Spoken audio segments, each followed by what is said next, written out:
I've been reading Leviticus chapter 3, which I talked about in my last video.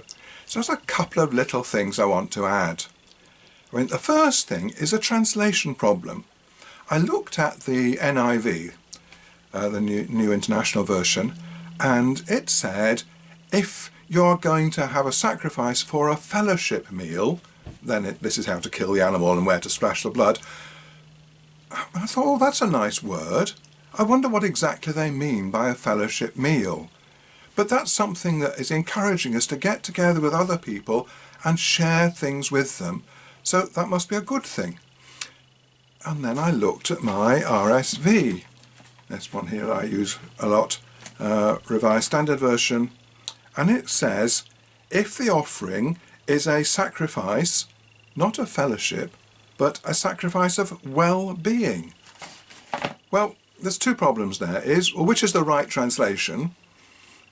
And what do either of them mean? What's a sacrifice of well-being? Is it sort of magical?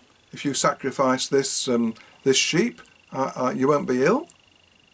But it doesn't say the same as fellowship. And actually, what's a sacrifice of fellowship? Very odd, very difficult to understand. No, it's not difficult to understand. It's impossible to understand, and impossible even to know what the right translation is. So really, how can it be the Word of God? And one more thing, the very last verse I came across. Right, all fat is the Lord's. It shall be a perpetual statute throughout your generations. In all your settlements, you must not eat any fat or any blood. Well, I suppose it's good for the waistline not eating fat. But why? And can we cook with it even if we can't eat it? And what about the little bits of fat that are all throughout the meat that you can't avoid? And what's wrong with eating blood? That seems to be wasting. You're killing an animal for food, which people can morally justify, but then throwing away the most valuable part? And that isn't, I don't think, justifiable. And why is it so important?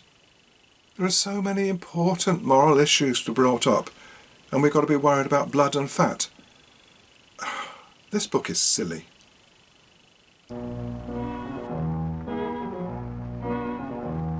It ain't necessarily so. It ain't necessarily so.